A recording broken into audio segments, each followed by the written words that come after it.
Bueno, hoy vamos a continuar con el capítulo 2 de la asignatura Estabilidad 3 de la carrera de Ingeniería Civil de la Facultad de Ingeniería de la UNE. El capítulo 2 corresponde al método de las fuerzas y el primer punto sería análisis estructural, consideraciones generales.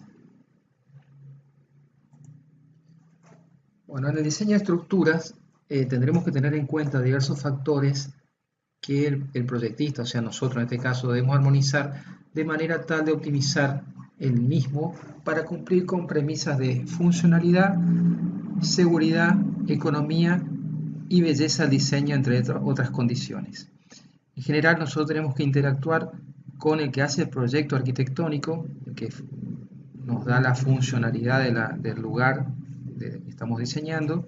Tenemos que combinar con ellos para que no quede una estructura moleste la funcionalidad para la que fue destinada la estructura.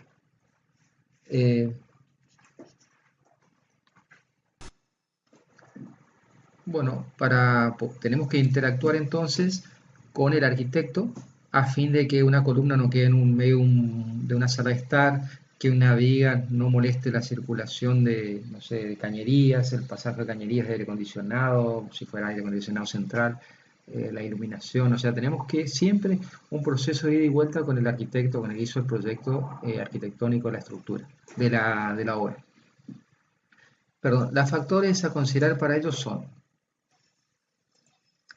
elección del tipo de estructura que satisfaga las condiciones requeridas en el proyecto, evaluar las cargas y acciones a las que estará sometida, calcular las solicitaciones externas e internas, que esto es lo que hacemos nosotros en estabilidad 3, dimensionar los elementos que componen la estructura, que puede ser vigas, columnas, losas, etc. Tenemos que verificar las deformaciones.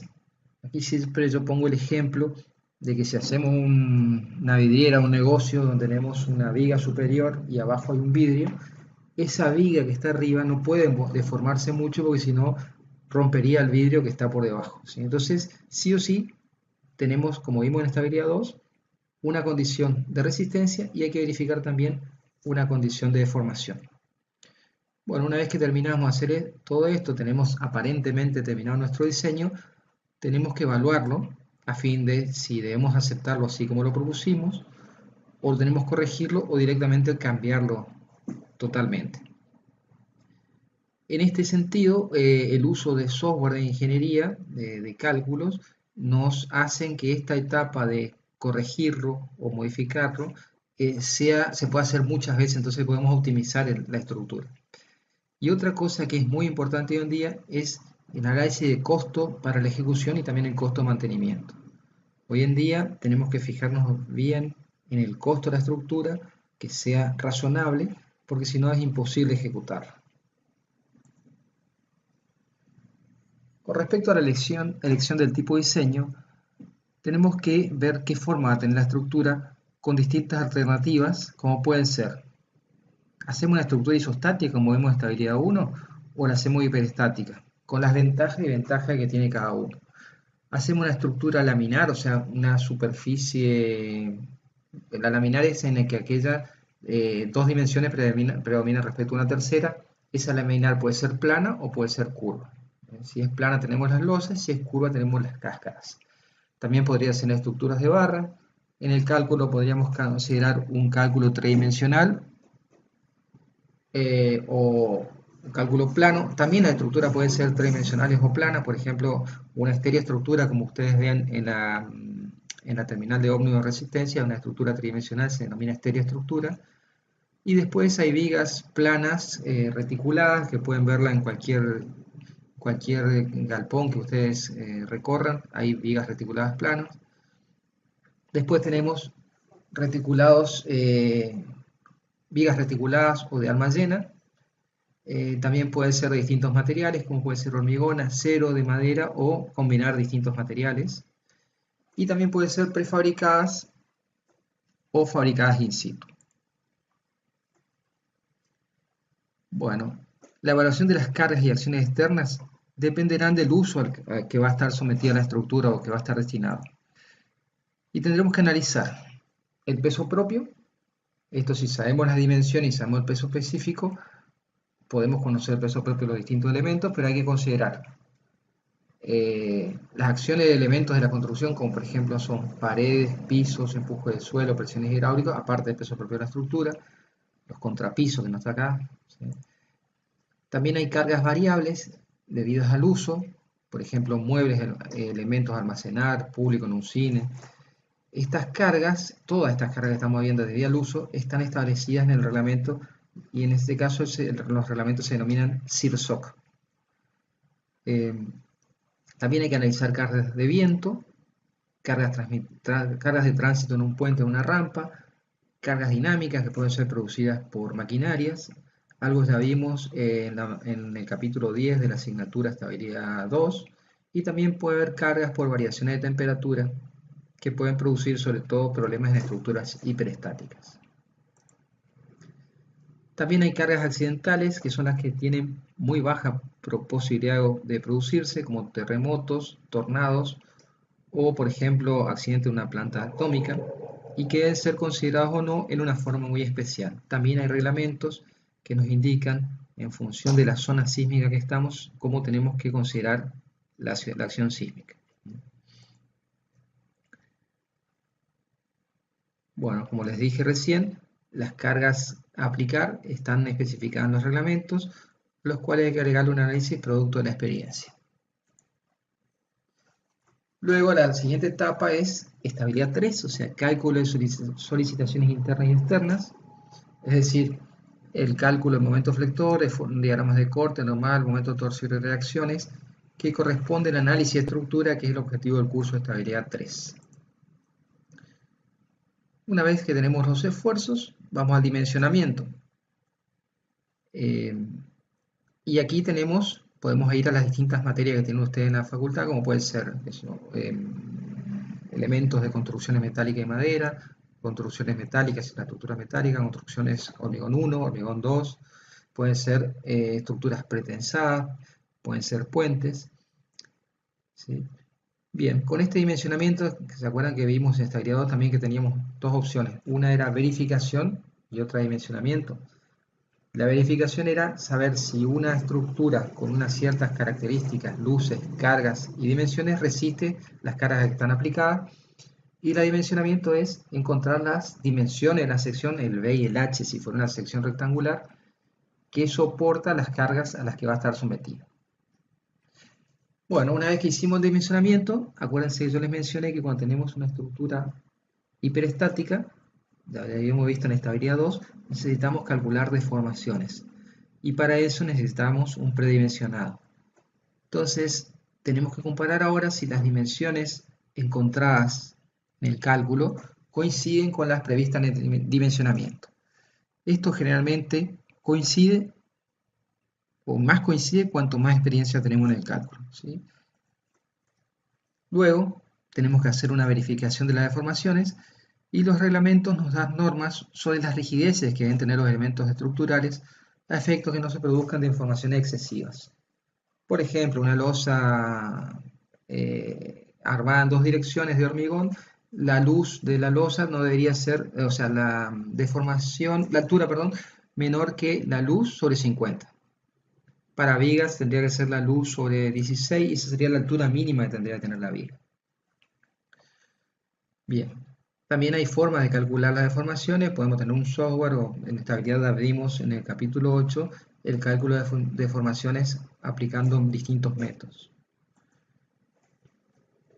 El siguiente punto es la evaluación del diseño. Terminado el diseño y sus dimensiones, tenemos que hacer un análisis crítico a fin de aceptarlo e introducirle modificaciones. Con el fin de que de hacer una optimización funcional y también económica y constructiva. Nosotros tenemos que pensar siempre que cuando construimos una estructura o cuando diseñamos una estructura tenemos que tener en mente cómo la vamos a construir.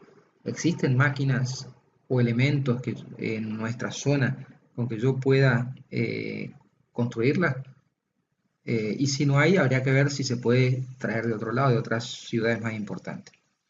Se podría llegar al caso de que un diseño propuesto fuera irracional y debe elegirse uno o más acorde con los requerimientos previstos. Entonces, podemos ver todo esto que vimos recién en un diagrama de flujo.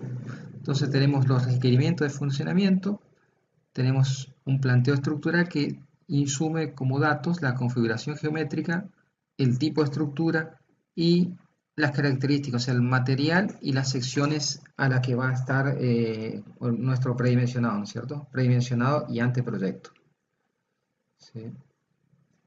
Una vez que tenemos el predimensionado y el anteproyecto, calculamos las acciones y cargas, como vimos hoy, las distintas cargas, las acciones variables, las accidentales, las cargas muertas, y hacemos, una vez que tenemos las cargas, el análisis estructural, que es hallar las solicitaciones, ¿sí? Luego pasamos al dimensionamiento, analizamos tensiones y deformaciones, y ahí nos preguntamos, ¿cumple el proyecto con lo previsto aquí en el anteproyecto?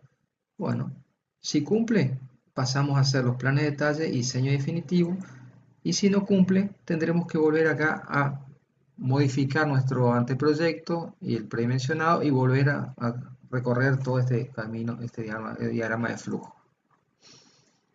Bueno, si en el planteo estructural, es que hicimos en el punto 1, la estructura elegida isostática, es muy difícil que deba cambiarse el anteproyecto inicial cuando hacemos todo este recorrido. Bueno, veamos ahora el concepto de estabilidad y determinación estática y geométrica. Las estructuras inestables son aquellas que no están diseñadas para soportar cualquier sistema de cargas y que solo pueden estar en equilibrio bajo cierto estado de cargas exteriores. Estos constituyen cadenas cinemáticas o mecanismos y, por ejemplo, o con el fin de dar un ejemplo, nos referimos al caso de vigas. En este caso, esto es un mecanismo de un grado de libertad. Fíjense que esta viga que está acá, que está sometida a la carga P2, puede sufrir deformaciones, o sea, puede sufrir un desplazamiento de este punto, ¿sí? ¿Y cuándo va a estar en equilibrio esto? Cuando haya una cierta relación entre las cargas P1 y P2. Esto se comportaría como una especie de balancín. Y en este caso, dadas las dimensiones que tienen las dos vigas, solo va al equilibrio si P1 es P2 sobre 4. Otro caso, lo podemos ver, esta gente montando un aire acondicionado split, donde tenemos la carga de la persona junto con el split en el tramo BC, y fíjense que este tablón está apoyado acá en A y B, y tenemos dos cargas que hacen de contrapeso. Acá tenemos un diagrama de corte, ¿sí? Más o menos. Si no, podríamos verlo, este de la derecha estaría un poquito mejor. Y vemos que si este señor que está acá aplicado como carga P1 se va, porque va a buscar una herramienta y vuelve, entonces este equilibrio es inestable. Las estructuras estables, en cambio, son aquellas que están diseñadas para soportar cualquier sistema de cargas sin perder su estabilidad, dependiendo de las fuerzas aplicadas, las reacciones que aparecerán para equilibrar la estructura. Entonces, eliminamos, del caso que vimos antes, una articulación, que es esta articulación que desapareció acá. Entonces, la estructura que era un mecanismo de una libertad se convirtió en una estructura isostática, y para resolverla podemos aplicar la ecuación de la estática, o sea, lo que viene en estabilidad 1, y calcular las tres reacciones, ¿sí? Acá no va a haber cargas reacción horizontal en nada porque no hay cargas horizontales. Si ahora eliminamos otra articulación que está acá, nos queda un hiperestático de primer orden o grado. Es decir, que tiene un vínculo sobreabundante o no estrictamente necesario para la estabilidad del sistema. O sea, yo podría volver a colocar la rótula acá y la convierto en isostática. Entonces, como esto es una estructura de hiperestática, necesitamos, aparte de las ecuaciones de equilibrio de la estática, condiciones adicionales de deformación. Del camino que elijamos para resolver el conjunto de ecuaciones que nos proveen las condiciones de equilibrio y la de compatibilidad de deformaciones, surgirán dos grandes métodos. El método de las fuerzas. ¿Por qué el método de la fuerza? Porque las incógnitas estáticas son fuerzas. O el método de las deformaciones, donde las incógnitas geométricas son traslaciones y rotaciones. Vamos a utilizar los mismos conceptos, las mismas ecuaciones, nada más que en un caso despejamos deformaciones en función de solicitaciones, que es el método de las fuerzas, y en el segundo caso despejamos las solicitaciones en función de las deformaciones.